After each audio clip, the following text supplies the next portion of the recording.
The collection of scumbags known as Creation Ministries International recently put out a pamphlet called Question Evolution, containing 15 questions that supposedly attack the basis of evolutionary theory, and that's been brazenly peddled by the group of tosspots known as PP Simmons. Lapkind77 has organized a collaborative response from a collection of excellent YouTubers, and this is my contribution. Please check out the video description for links to all the other users and their responses, and consider subscribing to them. I'm responding to question 5, and this particular piece of crap goes like this. How did new biochemical pathways which involve multiple enzymes working together in sequence originate? Every pathway and nanomachine requires multiple protein enzyme components to work. How did lucky accidents create even one of these components, let alone 10 or 20 or 30 plus at the same time, often in a necessary programmed sequence? Evolutionary biochemist Franklin Harold wrote, "We must concede there are presently no detailed Darwinian accounts of the evolution of any biochemical or cellular system, only a variety of wishful speculations." It really is difficult to express the number of levels on which this question fails. In fact, it's so loaded with ignorance and misinformation that it wouldn't surprise me if at any minute it collapsed under the gravitational field generated from the sheer weight of stupid that it contains. Of course, none of this comes as a shock, since the question originates in part from the despicable YouTubers known as PP Simmons, who I've demonstrated time and time again in previous videos are nothing but dishonest, dishonorable purveyors of vile and disgusting lies. The fact that these con artists are now teamed up with the equally reptilian group known as Creation Ministries International to produce this pamphlet of extra glossy toilet paper perhaps explains its unusually intense concentration of crap. With that said, I'll now explain why this question fails in every way imaginable, and why you'd be better off not reading the rest of this document and instead putting it to much more productive use. Firstly, the question itself commits the logical fallacies of the arguments from ignorance and personal disbelief. This again is no surprise, since this faulty reasoning is a favorite approach of most creationists. The fact that the questioner is unaware of how such biological pathways may have evolved says absolutely nothing about whether they did or not. It only speaks to their colossal ignorance on the subject and/or their willingness to blatantly lie about it. In fact, just the most cursory of searches in the scientific literature reveals dozens of peer-reviewed publications in exactly this field. So while creationists might consider this to be a deep and intractable mystery, it seems that the professionals who've dedicated their lives to training and working in these areas do not.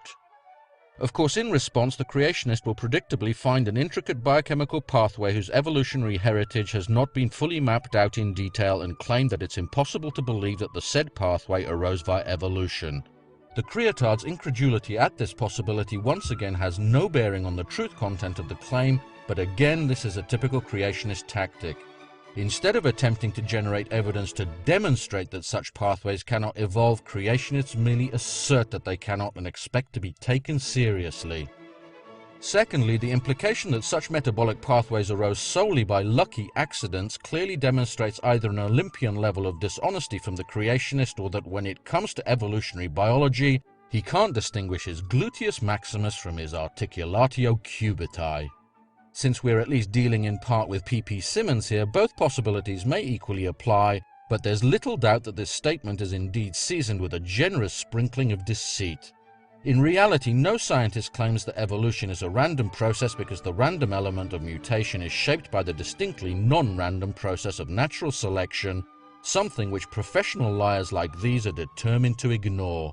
I've personally pointed this out to PP a number of times in my rebuttals to the seemingly endless torrent of verbal sewage emanating from their YouTube channel, and yet they seem to be intent on ignoring this critical linchpin of evolutionary theory and instead propagating their grotesque mischaracterization of it.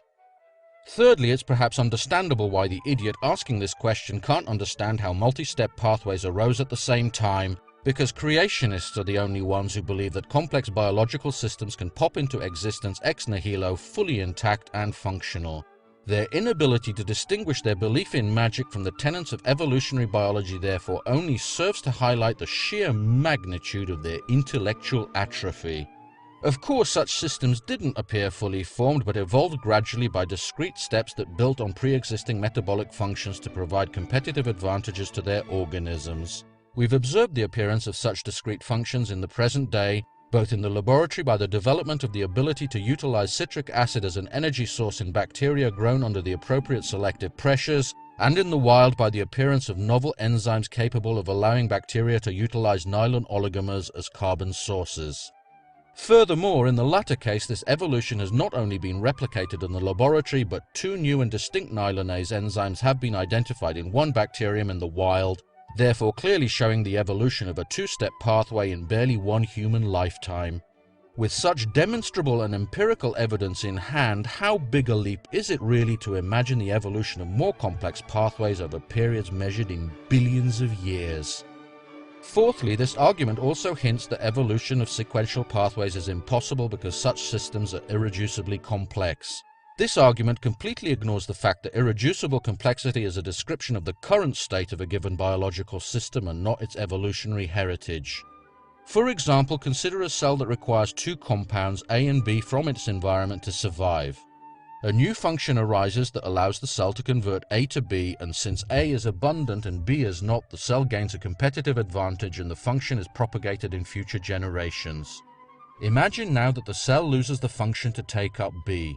Since it can still produce B from A, the loss of function mutation is silent and may eventually become fixed in the population due to genetic drift. At this point, the metabolic pathway of A to B becomes irreducibly complex, but of course has not always been so. These concepts aren't very difficult to understand, and yet creationists absolutely refuse to recognize or acknowledge their existence, and instead insist on building their ludicrous straw men and attacking weaknesses in evolutionary theory that simply aren't there. Because at the end of the day, they're simply not interested in the truth, only in affirming their own pre-established and absolutely immovable position. Finally, if you happen to be a creationist with a genuinely open mind or someone who's undecided on the matter, I'd like you to consider the quote from Franklin Harold given at the end of this passage.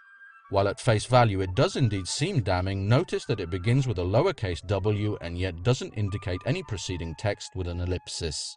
There's a reason for that, and that's presumably because the authors of this deceptive little rag didn't want you to realize that this line from Harold's book, The Way of the Cell, is preceded by the words, "We should reject as a matter of principle the substitution of intelligent design for the dialogue of chance and necessity, but..."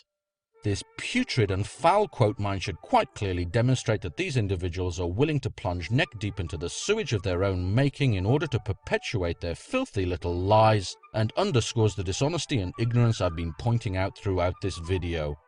But I don't want you to take my word for it. I urge you to take some time and sit down at a computer and check for yourself using reliable and unbiased sources. If you do that with a truly open mind, you'll very quickly discover that your God is a lot more impressive than the petty conjurer being peddled by these charlatans who are lying to you in order to propagate their archaic and demonstrably ludicrous beliefs, while quite possibly picking your pockets into the bargain.